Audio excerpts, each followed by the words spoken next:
다시 할까요?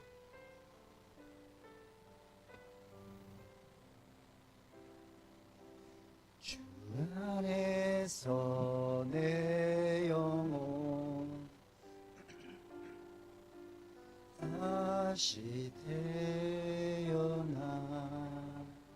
자신을 흔들리며 이전 것은 지나고 새롭게 됐네. 주 알 물든 내 모습 예수와 함께 죽고 부활 생명 내 안에 새로운 삶이 열렸네. 너희 다시 너희가 나를 택한 것이 아니요 내가 너희를 택하여 세워나니 오직 내 안에 오직 내 속에 그리스도가 사네. 오직 내 삶에 오직 내 맘에 그가 주인 되셨네. 내 생명 그 안에 그의 생명 내 안에 나의 삶이 다시 내 생명부터 다시 할게요. 시작. 내 생명 그 안에 그의 생명 내 안에 나의 삶이 이전과 같을 수 없네. 오직 그 사모님한테 마이크를 드려야 될 것 같은데 큰일 났네. 아니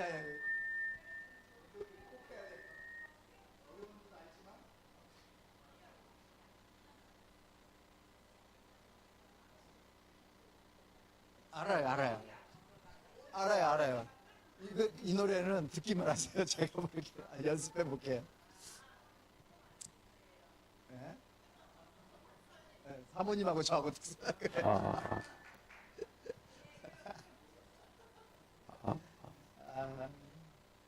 그러면 오늘 부활절 주일로 같이 찬양 드립니다. 오전에 우리 찬양했던 거하고 부활절 찬양이 그렇게 많지가 않나 봐요. 두 곡이 지금 오버랩됩니다. 그래도 또 이제 오후 예배는 우리가 즐거운 마음으로 하나님의 임재 속으로 들어가는 찬양을 하는 그런 일이니까 오전에 드렸던 찬양하고 또 느낌이 또 색다르지 않아요. 그리고 오늘 또 우리 한결이가 같이 또 이렇게 찬양해 주니까 너무 좋습니다. 지난주에 했던 찬양인데요. 주님의 십자가 그 보혈을 지나서 이제 우리가 다시 부활의 그날로 들어갑니다. 오늘 부활이 있기까지 십자가에 의해서 주님이 흘려주신 그 보혈이 있었음을 기억하면서 다 같이 그 보혈을 지나서 하나님 품에 들어가는 마음으로 같이 찬양합니다.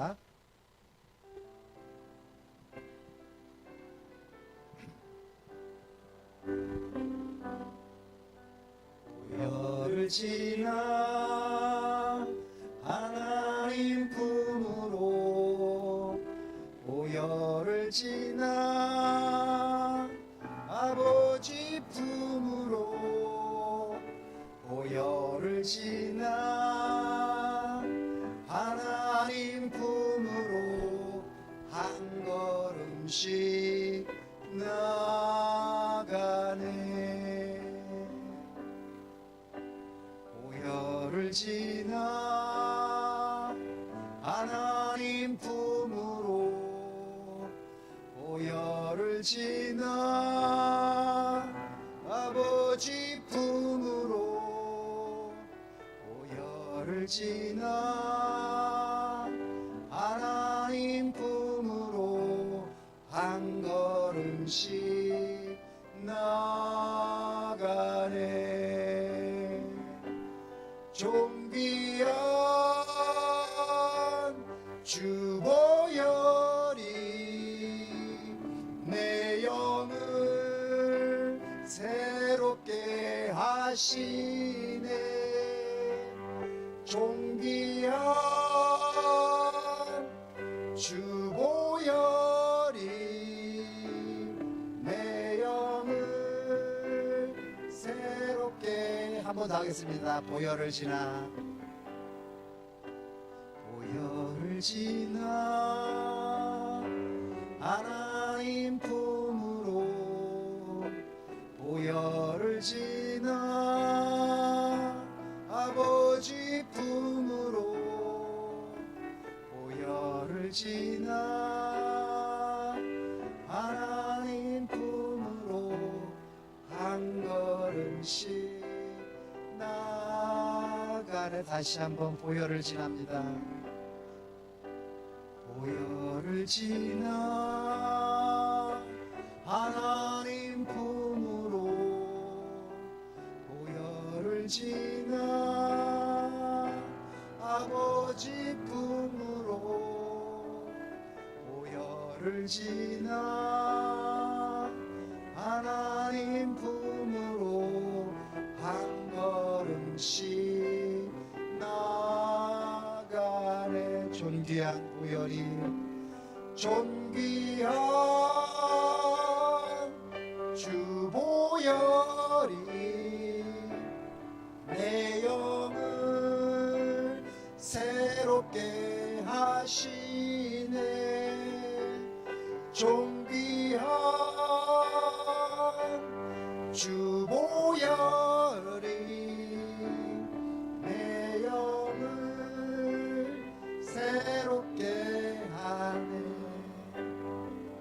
오늘 이 시간 십자가 위에서 흘려주신 존귀한 주님의 그 보혈이 우리의 영을 새롭게 해주실 줄 믿습니다. 이제 아까 오전에 우리 조 목사님 말씀해 주신 것처럼 주님 일어나셨습니다. 이기셨습니다. 무덤에서 보면 아까 우리 그 권사님들 특송 잘하셨어요? 더 잘할 수 있는지 한번 같이 찬양해 봅니다. 무덤에서 머물러 예수 내 구주 같이 찬양하겠습니다. 조금 빠르게 하겠습니다. 무덤에 머물러 예수 내 구주 새벽을 가렸네. 예수 내 주 원수를 다 이기고 무덤에서 살아나셨네. 어둠을 이기시고 나와서 성도와 함께 길이 다스리시네. 사셨네 사셨네 예수 다시 사셨네. 헛되이 지키네 예수 내 구주. 헛되이 봉하네 예수 내 주. 원수를 다 이기고 무덤에서 살아나셨네.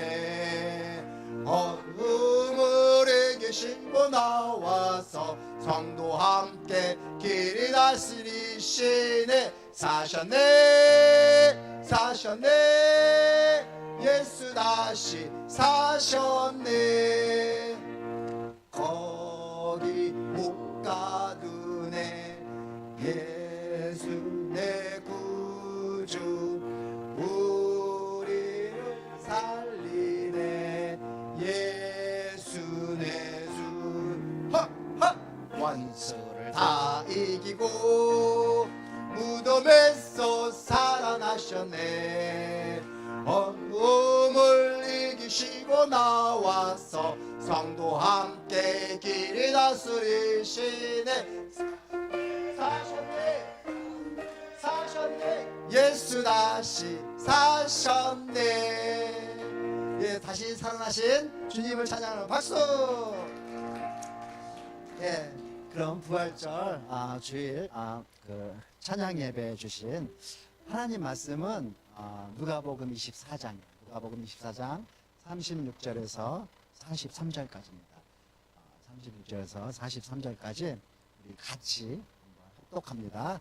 합니다. 시작.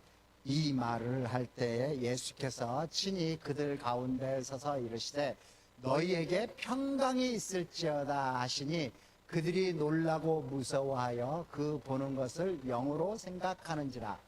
예수께서 이르시되 어찌하여 두려워하며 어찌하여 마음에 의심이 일어났느냐. 내 손과 발을 보고 나인 줄 알라. 또 나를 만져보라. 영은 살과 뼈가 없으되 너희 보는 바와 같이 나는 있느니라. 이 말씀을 하시고 손과 발을 보이시나 그들이 너무 기쁨으로 아직도 믿지 못하고 놀랍게 여길 때에 이르시되 여기 무슨 먹을 것이 있느냐 하시니 이에 구운 생선 한 토막을 드리니 받으사 그 앞에서 잡수시다. 아멘. 예, 누가복음 24장 36절에서 43절은 오전에 조영래 목사님 전하셨던 요한복음 장이죠. 요한복음 20장 19절에서 21절 이 말씀과 같은 내용을 담고 있는, 약간 뉘앙스가 다릅니다. 뉘앙스가 다르지만 그런 내용을 담고 있습니다. 다시 말씀드리면 오늘 이제 본문 말씀은 예수님이 십자가 위에서 이제 돌아가신 지 3일 만에 다시 살아나셔서 제자들에게 나타나는 장면입니다. 여러분, 우리 기독교에서는요, 이 4월달이 대부분 4월달이 매우 중요한 달이에요. 그 이유는 주님께서 다시 죽고 다시 살아나신 이 부활절이기 때문입니다. 그래서 우리 기독교인들은 이 4월달이 되면 3월 말부터 예수님이 이 십자가 때문에 고난을 받았던 이 고난 주간 그리고 이 부활절을 지으면서 특별히 경건하게 보냅니다. 다른 교회들은 특세하고 막 그래요. 내년에는 우리도 특세할 거죠. 내년에는 우리도 특세할 거예요. 이 고난 주간, 부활 주간을 맞이해서 그럴 줄 믿습니다. 특별히 이 크리스천들에게서 이 부활절 있잖아요. 이 부활절은 1년 중에서 가장 중요한 날입니다. 성탄절보다 더 중요한 날이에요. 이 기독교의 이 핵심 교리, 이 교리가 죽고 다시 사는 이 부활에 있기 때문입니다. 부활을 믿지 않으면 그건 기독교라고 말을 할 수가 없어요. 그래서 이 부활절을 맞이해서 교회들은, 각각 교회들은 불신자들을 이렇게 초청을 해가지고 같이 예배드리면서 예수님을 소개하는 그런 행사를 갖기도 합니다. 저는 우리 교회도 빨리 좀 규모가 조금 이렇게 수적인 규모가 커져서 새신자 초청 그런 부활절 예배를 드릴 수 있었으면 참 좋겠습니다. 그날 금방 올 거라고 믿습니다. 왜냐하면 있잖아요, 저도 20세기까지는 예수를 믿지 않고 교회를 안 다녔어요. 그때까지만 해도 제가 간증책을 보신 분은 알겠지만 제가 세상의 중심에 서 있는 줄 알았어요. 지구가 나를 중심으로 돌아가고 있다고 그렇게 생각을 했습니다. 그래서 그렇게 내 잘난 맛에 내 잘난 척하는 맛에 살다가 2000년 여름에 교환교수로 미국에 나가게 됐어요. 커네리컷 주립대학에 가서 하드포드 장로교회에 우연히 여름에 초대를 받아갔다가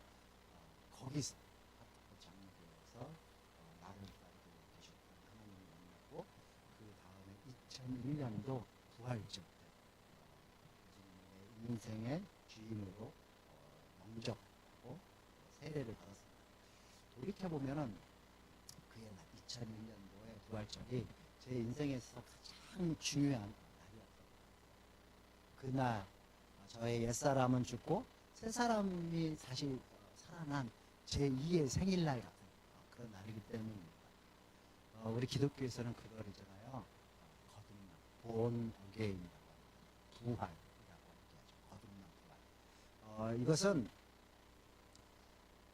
얼마나 그 인생이 뭐 개차반으로 살았든지 간에 어떤 인생이라도 다시 새롭게 태어나서 새 인생을 살아갈 수 있음을 의미합니다. 본 어게인. 사랑하는 여러분, 사람들은 누구나 다시 태어날 수만 있다면요, 다시 태어나서 새롭게 살고 싶어하는 마음을 갖고 있어요. 나는 이게 인간이라는 가지고 있는 어떤 인간적인 본능적인 그런 욕망이라고 생각합니다. 지금의 내 모습보다도 내가 더 나아지고 싶은 거죠. 그래서 새로워지고 싶은 거죠. 지금보다 더 젊어지고 싶은 거죠. 지금보다 더 어떻게 좀 나은 생활, 더 나은 잘하고 싶은 그런 욕망이 누구에게나 다 가슴 속에 있다라는 거예요. 그래서 많은 사람들이 야, 내가 10년만 좀 젊어졌으면 좋겠다. 그러면 내가 인생을 좀 더 계획적으로 살 수 있을 것 같은데 이렇게 막 생각을 해요. 여러분도 안 그렇지 않습니까? 10대 한번 상상이라도 기분이 좋잖아요. 내가 10대로 돌아가면, 만약에 내가 20대로 돌아갈 수만 있다면 적어도 지금의 내 모습은 아닐 텐데 그런 생각 들지 않습니까? 내가 지난날에 그 젊은 날에 살았을 때 정말 무책임하게 내뱉었던 말들, 진짜 해서는 안 될 정말 어처구니 없는 실수를 저질렀던 그런 것들, 그런 것들 과거를 싹 지워버리고 다시 막 새롭게 시작하고 싶은 마음 없나요? 제 경우를 한번 얘기를 하자면은, 저 예수 믿기 전에 정말 힘들게 살았습니다. 내 맘대로 살았으니까 얼마나 힘들었겠습니까? 이리 세상에 치이고 저리 세상에 치이고 제 삶의 무게에 눌려서 정말 억지로 술도 배우고 담배도 피우고, 정말 술과 담배를 내 몸이 안 받는데 세상이 나를 그렇게 만드니까 억지로 하니까 아침에 일어나면은 그냥 속이 막 타들어가는 것 같고, 막 폐가 시커멓게 돼 있는 것 같고, 간은 막 그냥 더러운 기름으로 꽉 차 있는 것 같고, 막 그런 느낌이 드는 거예요. 그래서 그럴 때마다 그냥 제 배를 확 갈라가지고 간이랑 폐랑 싹 끄집어내가지고 냉장고에서 막 깨끗한 시원한 알코올로 막 시작 다시 탁 집어. 그러고 싶은, 정말 술과 담배를 하지 않았던 그 옛날로, 그 시절로 막 돌아가고 싶은 마음이 굴뚝 같더라고요. 하지 마. 여러분, 정말 상상만 해도 좋지 않습니까? 내가 옛날의 내 모습으로 다시 한번 돌아갈 수는 없다. 우리 권사님들은 더 그렇거든요. 우리 여성들은 있잖아요, 정말로요, 장난이 아닌 장난 같은 내 몸매. 그 옛날에 처녀 때는, 아기 낳기 전에는 그런 몸매로 다시 한번 돌아갈 수만 있다면 얼마나 좋을까. 내가 주름살이 없는 정말 팽팽했던 그 얼굴로 다시 돌아갈 수 있으면 얼마나 좋을까. 정말 그 옛날로, 그런 시절로 한번 돌아갈 수만 있다면 내가 진짜 잘할 수 있을 것 같은데, 지금. 사람들이 있잖아요, 차이는 있을지언정 저마다 다 그런 생각을 품고 살아가요. 저는 사람들의 이런 욕망을 한마디로 말해서 내가 다시 죽고 다시 새롭게 거듭나 새 삶을 살아가고 싶은 어떤 부활의 욕망이라고 생각합니다. 모든 것을 새롭게 하고 싶어. 과거의 실수 다 지워버리고 다시 시작하고 싶은 마음, 죽고 다시 사는 그런 부활의 욕망. 그러니까 사람이라면 있잖아요, 누구나 다 이 부활의 욕망을 갖고 있는 거예요. 어디서부터 잘못됐는지 모르는 것 같은 내 사업, 또는 내가 왜 이 직업을 하고 있는지 내 직업, 이거 다시 되돌려가지고 더 멋지게 한번 내 사업체를 회복해주고 싶어. 내가 진짜 원했던 직업을 갖고 싶어.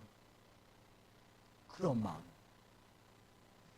내 와이프, 내 아내 하나, 내 남편, 또는 부모님, 아니면 자식들한테 잘못해가지고 뭐가 잘못 삐뚤어졌는지 이 완전 이 어긋나 있는 이 관계 이거 다시 한번 회복해갖고 내가 한번 멋진 진짜 화목한 가정 한번 꾸려보고 싶다라는 그런 욕망, 갈증, 특별히 부부관계예요. 부부관계 다시 회복하고 싶은, 다시 막 처음에 사랑했던 그 마음 그대로 한번 다시 회복하고 싶은, 어?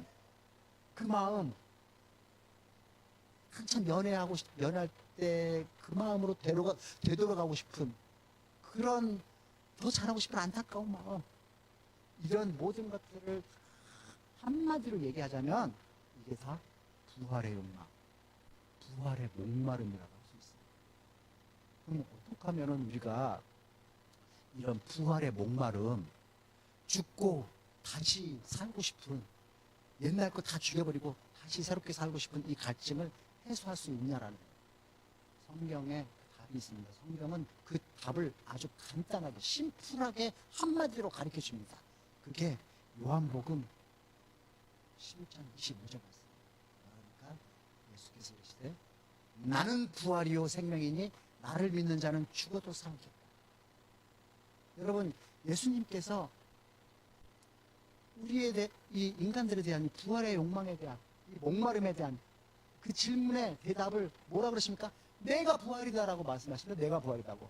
즉 내가 너의 그 부활에 대한 욕망, 목마름, 욕망, 갈증 이거 해소시켜 줄 수 있다라는 그런 선언이에요.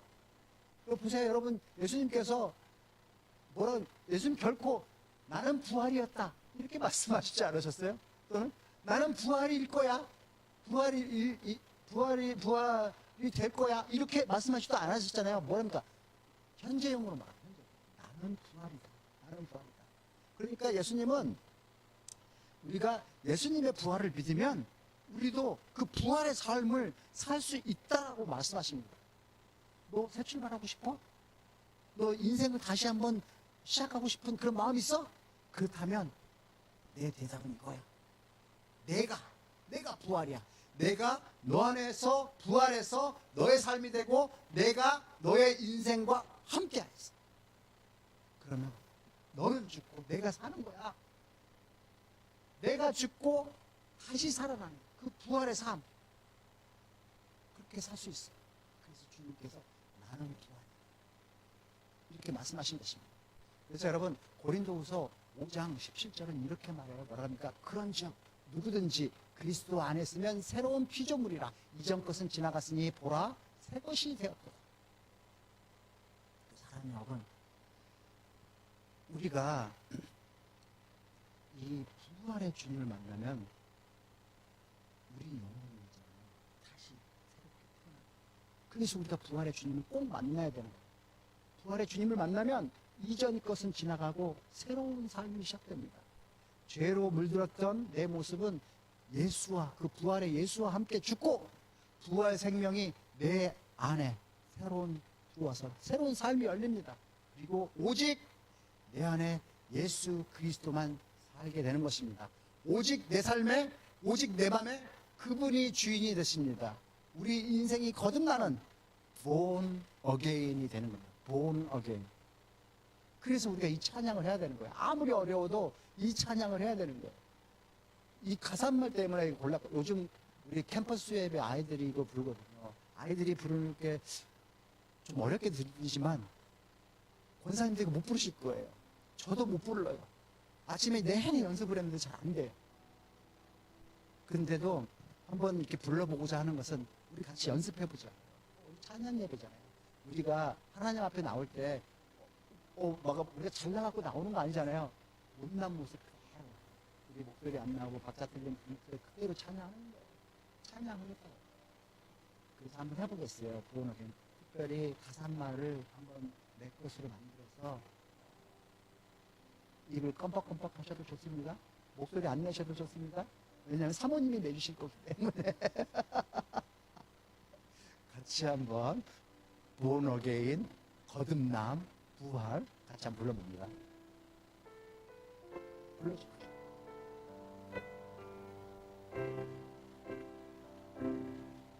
안에서 내 영혼 다시 태어나 이전 것은 지나고 새롭게 됐네. 죄로 물든 내 모습 예수와 함께 죽고 부활 생명 내 안에 부활 생명 내 안에 새로운 삶이 열렸네.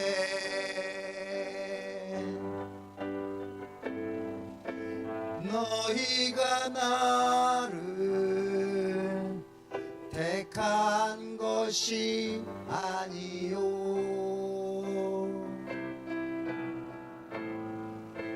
내가 너희를 택하여 세웠나니 오직 내 안에 오직 내 속에 그리스도가 사네. 오직 내 삶에 오직 내 맘에 그가 주인 되셨네. 내 생명 그 안에 그의 생명 내 안에 나의 삶이 이전과 같을 수 없네. 오직 내 안에 오직 내 속에 그리스도가 사네. 오직 내 삶에 오직 내 맘에 그가 주인 되셨네. 이렇게 하는 거예요. 근데요 악보가 나오니까 악보본이라고 잘 못하겠어. 악보 지우고 내 마음대로 한번 해보는 거야. 그냥 가사만 보고 한번 다시 한번 이제 마음대로 하는 거냐고. 왜 치는 거냐. 틀리면 어때요? 그죠? 악보 안 보고 한번 해봅니다. 사모님만 믿고.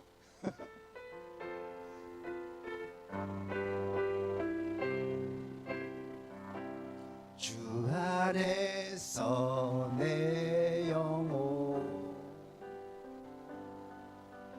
다시 태어나 이전 것은 지나고 새롭게 됐네. 죄로 물든 내 모습 예수와 함께 죽고 부활 생명 내 안에 새로운 삶이 열렸네.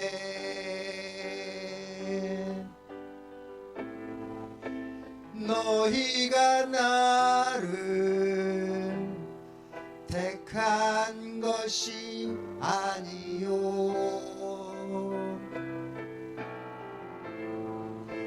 내가 너희를 택하여 세웠나니 오직 내 안에 오직 내 속에 그리스도가 사네. 오직 내 삶에 오직 내 맘에 그가 주인 되셨네. 내 생명 그 안에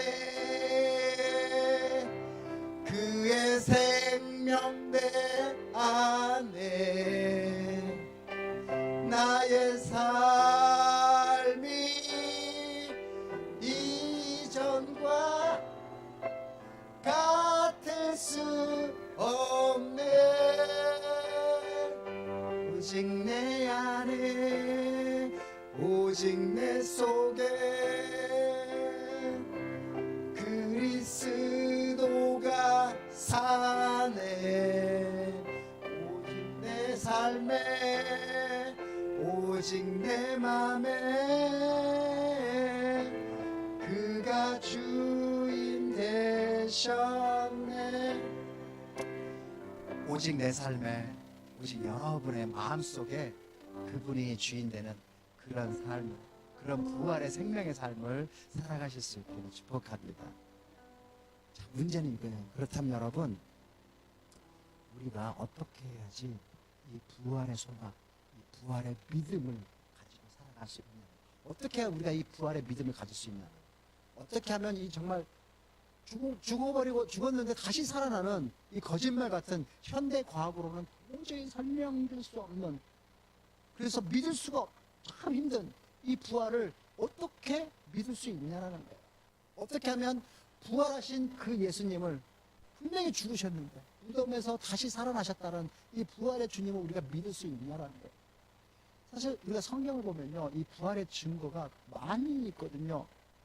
그것을 우리가 막 나열해갖고 막 설명하면서 이런 것을 보니까 부활은 분명히 있다, 이렇게 말할 수 있어요. 수많은 어떤 과학적인 데이터, 이런 거 얼마든지 제시할 수 있습니다. 논리 정연하게 예수님이 왜 부활하셔야 되는지, 아까 우리 오전에 조 목사님 말씀하신 것처럼 그렇게 설득력 있게 막 설명할 수도 있어요.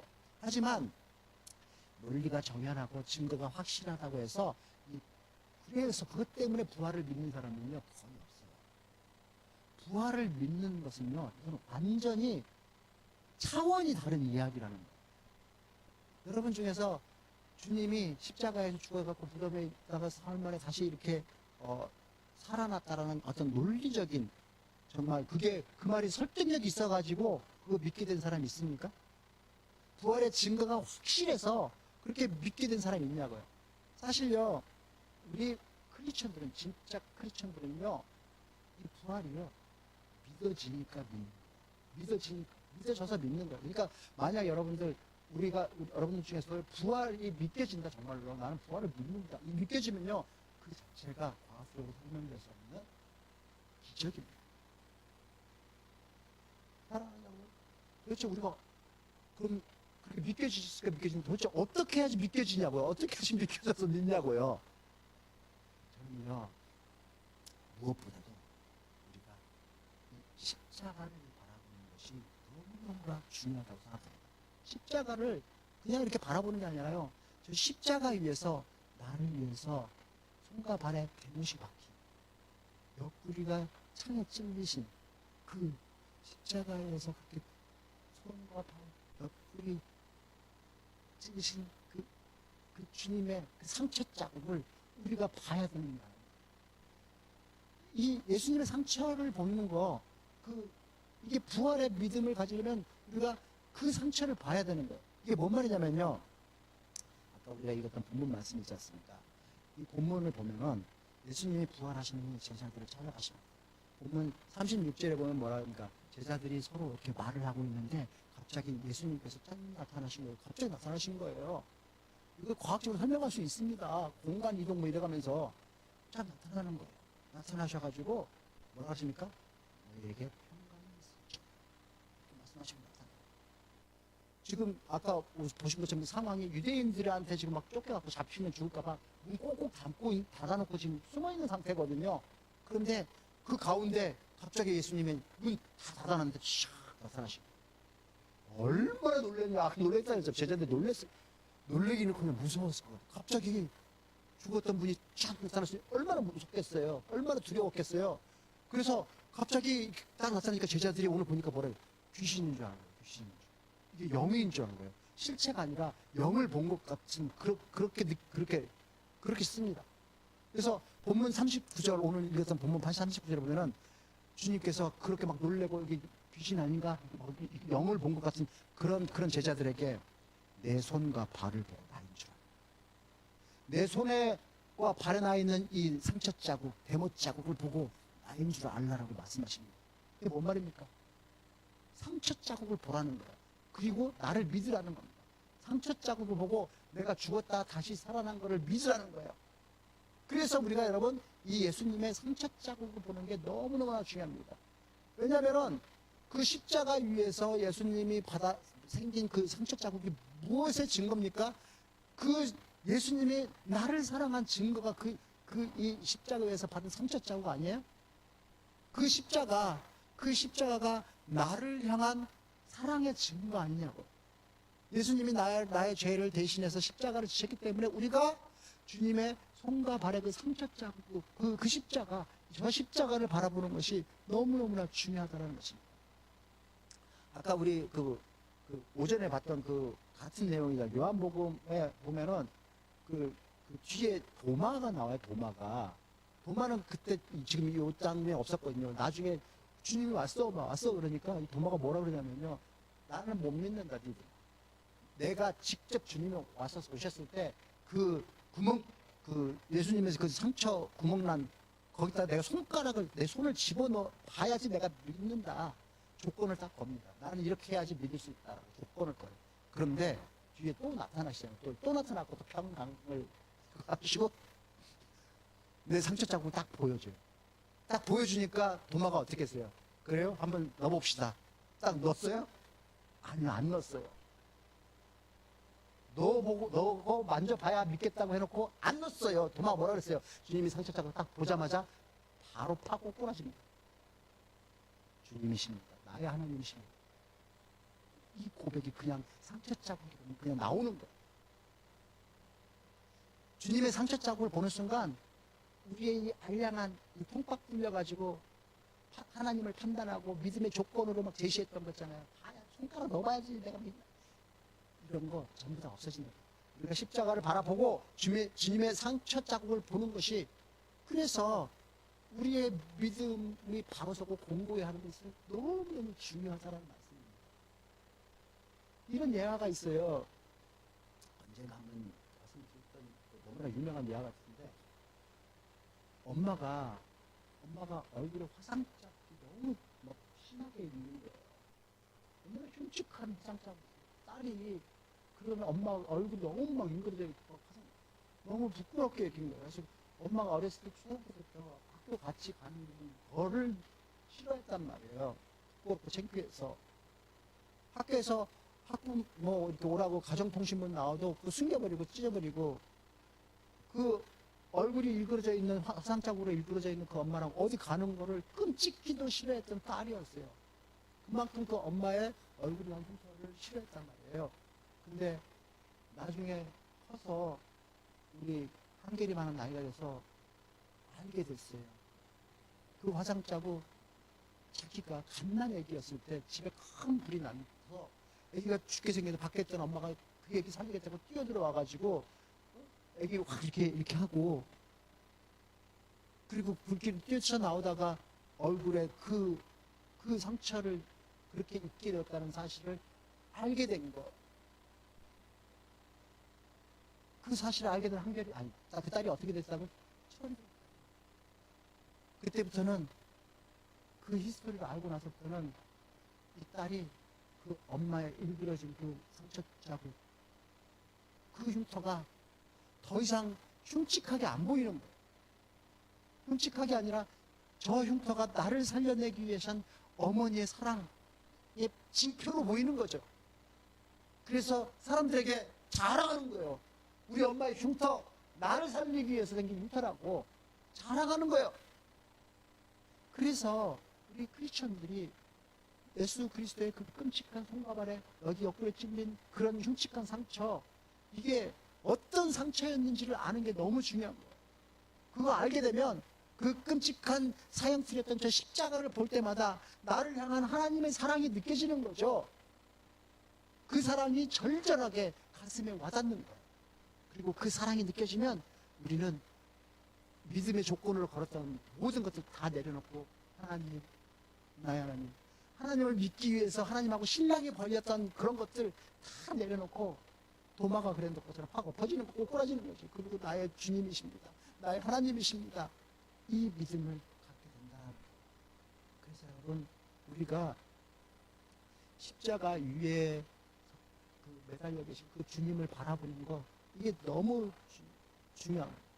그 주님의 상처 자국을 보면 하나님이 나를 얼마나 사랑하시는지를 우리가 알게 되기 때문에, 하나님이 사랑의 눈으로 나를 어느 때나, 내 상황과 상관없이 어느 때나 나를 바라봐 주신다는 거예요. 그 인자한 귀로 나를 언제나 내 목소리에 귀 기울여 주신다는 거예요. 내 삶의 어두움에 빛을 비춰주시고 나의 작은 신음에도 응답해 주시는 것을 우리가 알 수 있기 때문입니다.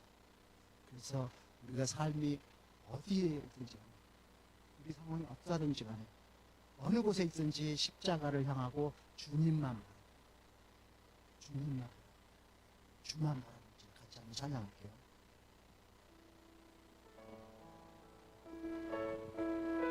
우리가 하나님의 사랑을 사모하는 사람은 주만 바라보지.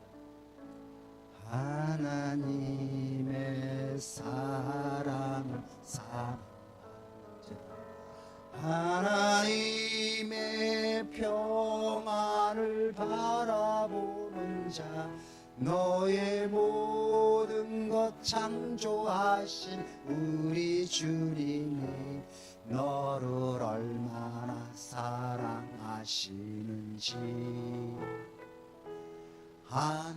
하나님께 찬양과 경배하는 자, 하나님의 선하심을 닮아가는 자, 너의 모든 것 창조하신 우리 주님이 너를 자녀 삼으셨네.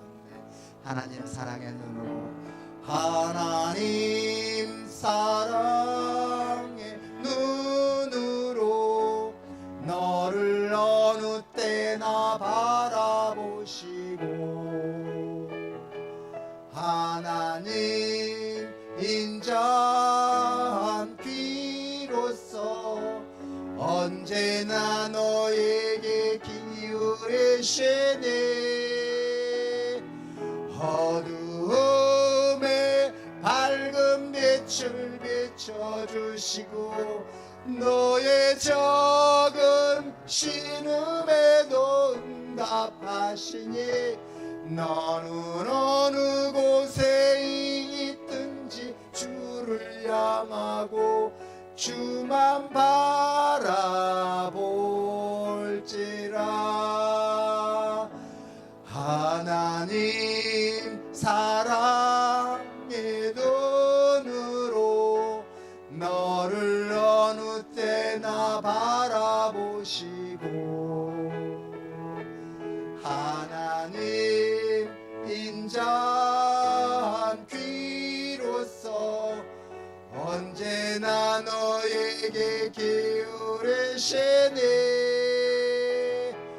어두움에 밝은 빛을 비춰주시고 너의 적은 신음에도 응답하시니 너는 어느 곳에 있든지 주를 향하고 주만 바라볼지라.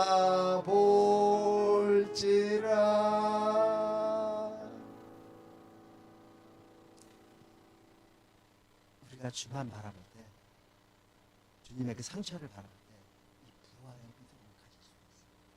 근데 여러분, 우리가 이 부활의 믿음을 갖게 되면 어떻게 되는 줄 알아요? 그 무엇보다도요, 우리 삶이 확 바뀌는데 목적과, 우리 삶의 목적과 사명감이 생깁니다. 부활의 주님을 만나면요, 삶의 목적과, 그전에는 없었던 이 삶의 목적과 이 사명감, 이게 생겨요. 어떤 사람은 그렇게 말할 수 있어요. 아, 예수님 안 만나도 그런 거 있어요. 그런 거 비슷한 거 있어요. 나 꿈, 야망, 목적, 삶의 목적 이런 거 있어요. 나도 정말 멋지게 화목한 가정, 그렇게 해보고 싶다는 그 목적이 있어요. 돈 많이 벌겠다고 내 사업체 한번 크게 키워보겠다라는 그런 목적이 있어요. 내가 정말 큰 명예를 얻겠다는 그런 목적이 있어요. 그런 꿈 여러분 누구나 가질 수 있어요. 있을 수 있죠. 근데 여러분 우리 인간이 가지고 있는 그런 야망, 그런 꿈, 그런 거는요 분명한 한계가 있어요. 정상에 오르고 나면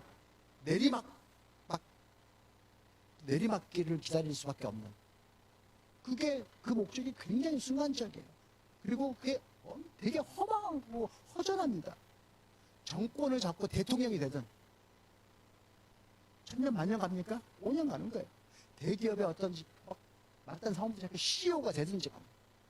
인간적인 어떤 최고의 자리를 누렸다 할지라도 그런 거요. 그게 우리 인생의 진정한 목적이 될 수 없습니다.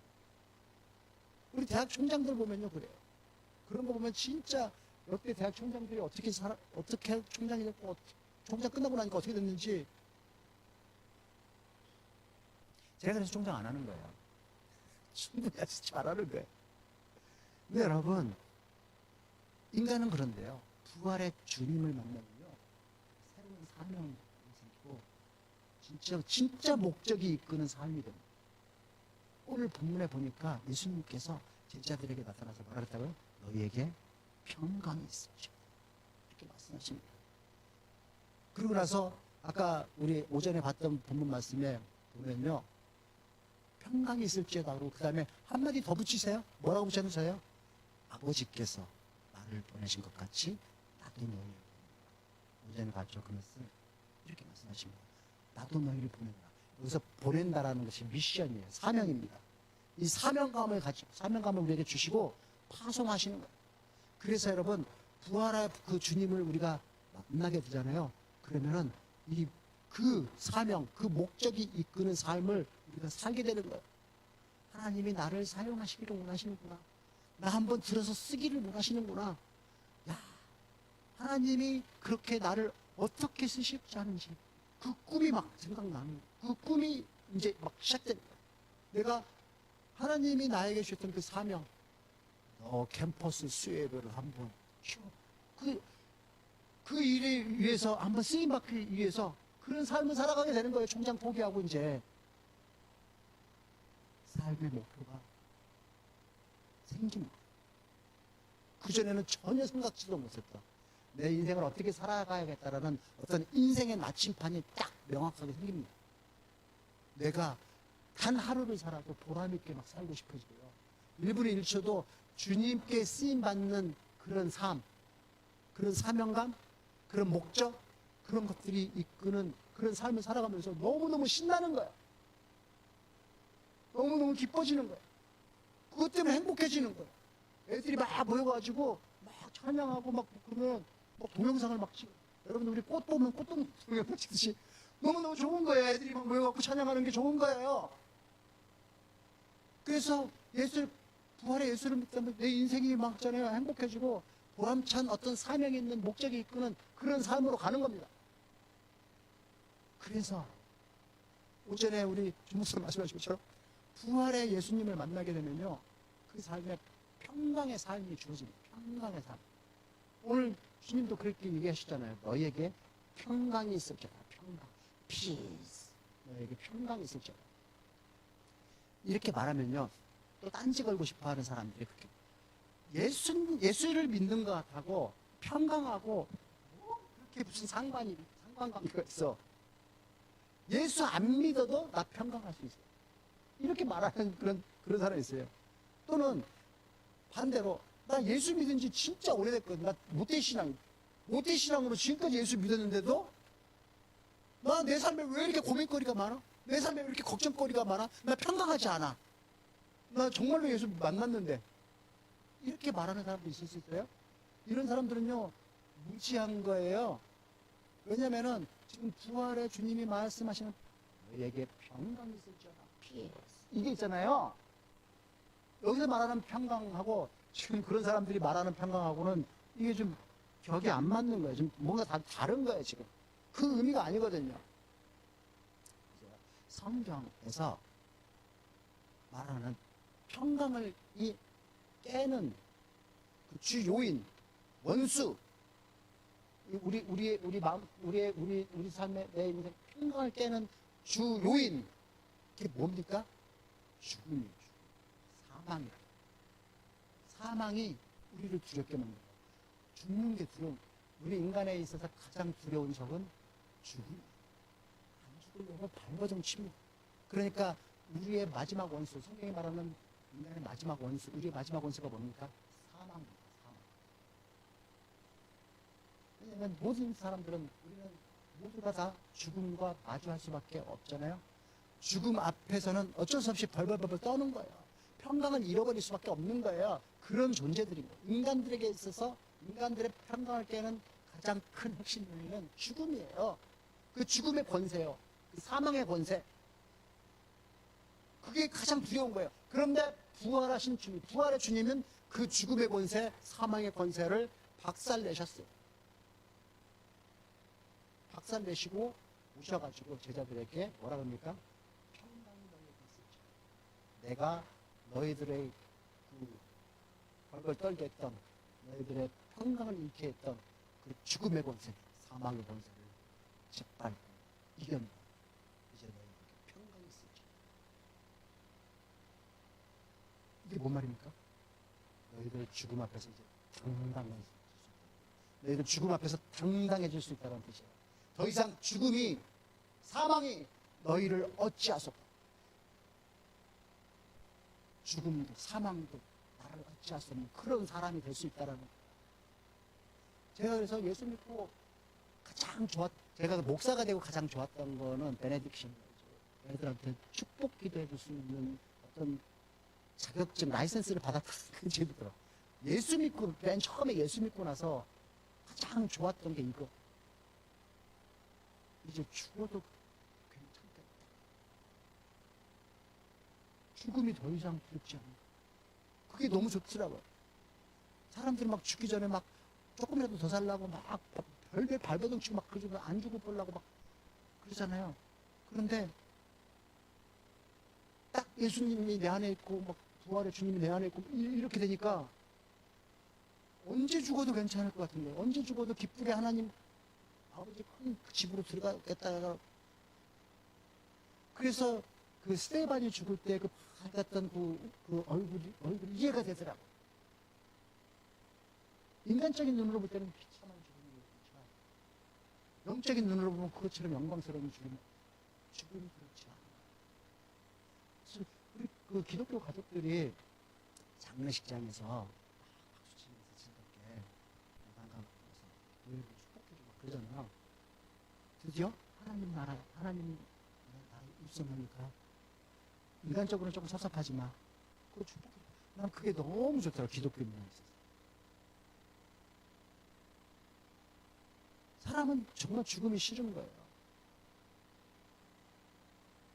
그 호스피스 병원에서 일하시는 분, 수필 같은 거를 읽은 적이 있는데, 이 사람들이 인생의 마지막을 준비하시는 분들, 이렇게 성실하게 막 섬기니까 참 좋은 일 하시는 분들이잖아요.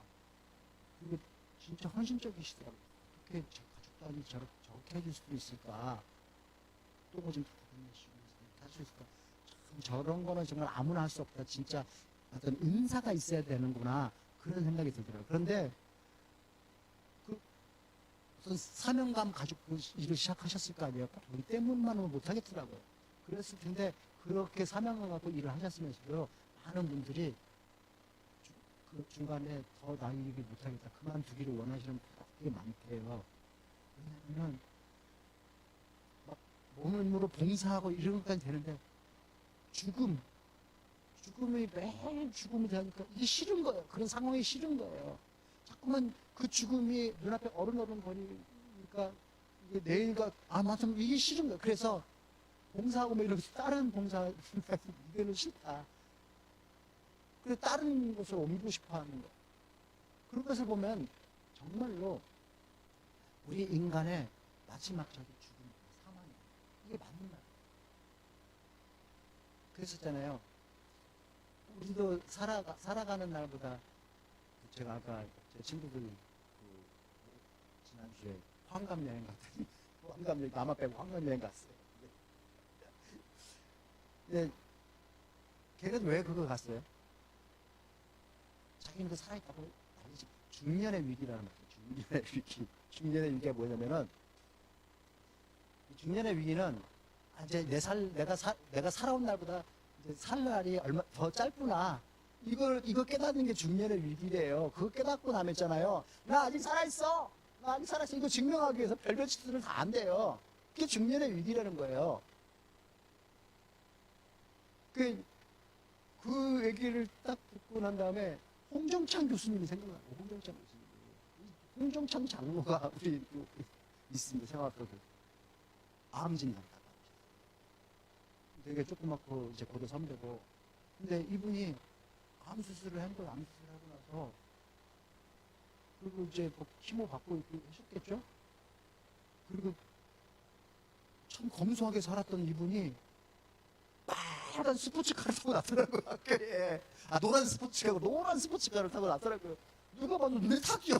그 당시에. 좀 비싼 외제 스포츠카도 아니에요. 현대 벨로스인지 뭔지 아무튼 현대에서 만든 그 스포츠카가 노란 걸 타고 나타난 거예요. 쫙 들어가는 거예요. 누구한테 홍정찬 교수님. 암수술 받고 이거 왜 그래요? 경상대에서 가장 눈에 띄고 한동안 타고 다녔어. 한동안. 왜 그래요? 나 아직 살아있다고. 나 살아있다고. 그거 아는 거야. 나 살아있다고. 중년의 아줌마도 마찬가지. 중년의 아줌마, 우리 그 집사람, 중년의 아줌마. 애 다 키워놓고 갑자기 미모에 막 신경 쓰는 거야. 피부과, 생년 다니지도 않고 막 피부과 다니고 막 처진다는 거야. 약간 아주머니들 보세요. 막 지방에 막 여기다 뭐 집어넣고 막 보톡스 넣고 막 수술하고. 완전히 다른 사람이 막 되잖아요. 에? 왜 그래요? 아직 나 살아있다고. 내 미모 살아있다고. 그거 증명해 보이고 싶은 거죠. 그렇게 막 증명해 보고 싶은 거잖아요. 이게 다 중년의 위기랍니다. 중년의 위기. 근데 여러분, 그런 죽음이, 사망이 우리에게 정말 가장 큰 적, 가장 악독한 적, 나쁜 원수, 이렇게 말하는데요. 부활의 주님을 만나는 이 성도는요, 그런 게 두렵지가 않아요. 그래서 우리 권사님들이 수술 안 하는 거예요. 보톡스 안 하는. 그런 게 두렵지가 않은 거예요. 무섭지가 않은 거예요. 그 죽음이 무섭지가 않은 거예요. 더 이상 사망이 나를 두렵게 하지 않는 거예요. 그래서요, 부활의 주님을 만난 이 성도는요, 성도가 어떻게 외치냐면 이렇게 외칩니다. 사망아, 너의 승리가 어딨냐? 너가 언제 이겼냐? 사망아, 네가 쏘는 것이 어딨냐? 웃긴다, 이야, 사망아, 죽음아. 이렇게 하는 거예요. 여러분, 사망 앞에 서면 우리는 다 죽어요. 사망 앞에 서면 우리가 다 패자가 될 수가. 사망이 항상 이기는 거예요.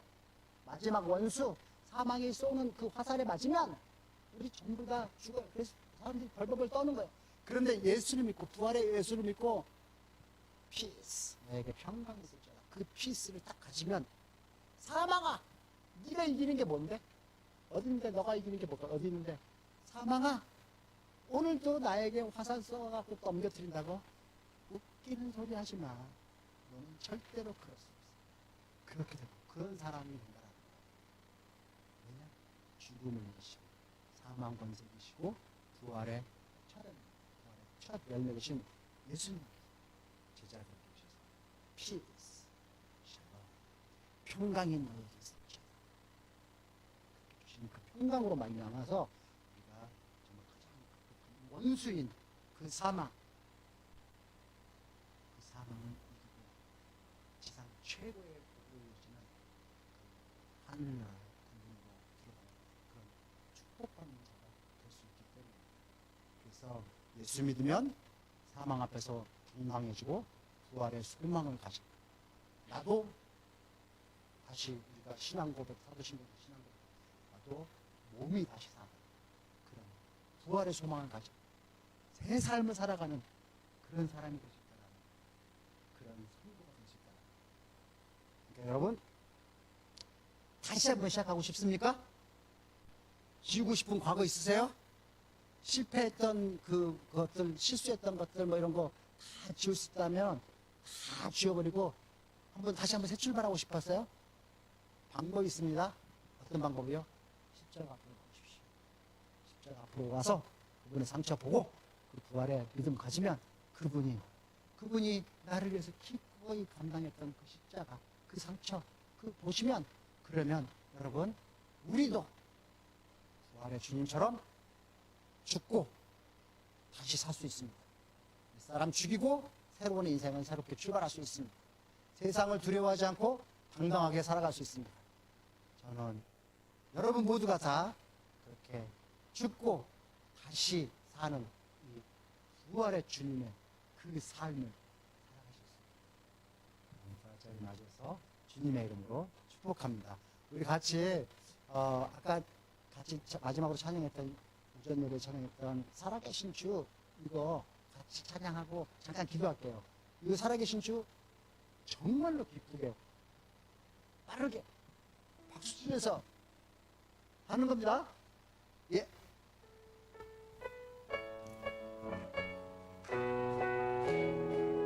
큰 목소리로 합니다. 주 하나님, 주 하나님, 독생자 예수 날 위하여 오시었네. 내 모든 죄 용서하시고 죽음에서 부활하신 나의 구세주, 살아계신 주, 나의 참된 소망, 걱정 근심 전혀 없네. 사랑의 주내 걸길 인도하니 내 모든 삶의 기쁨 늘 충만하네. 시간이 다 됐습니다. 여기서 하겠습니다. 예, 여러분 이제 기도 좀 했으면 좋겠는데요. 이렇게 기도했으면 좋겠어요. 하나님, 저 여기 있어요. 저 다시 한번 살고 싶어요. 다시 시작한다는 거, 내 삶 다시 시작하는 거 생각지도 못했는데요. 내가 부활이라고 말씀하신 그 주님 다시 만나서 다시 한번 살고 싶어요. 그래서 새로운 삶으로, 그 삶이 어쩔지 모르지만 내 삶을 묻고 있던 그 죄로부터 아주 자유해서 예수님이 내 안에서 사는 그 삶 살고 싶어요. 부활의 주님을 믿으면 성령 충만해진다고 지금 노래했는데, 성령 충만하게 그렇게 축복해 주세요. 우리 그렇게 한번 같이 기도합니다. 뭐 큰 목소리도 좋고 작은 목소리도 좋으나 기도합니다. 하나님 아버지 감사합니다. 오늘 또 이렇게 부활의 주님을 만날 수 있는 방법과 그 부활의 주님을 만나면 어떤 삶을 살아가게 될 수 있는 어떤 유익이 있는지 그런 걸 알게 해주시니 감사합니다. 그래서 주님, 우리 이 시간 다시 한번 살고 싶은 그 욕망이 꿈꾸는 것을 고백합니다. 다시 한번 살고 싶습니다.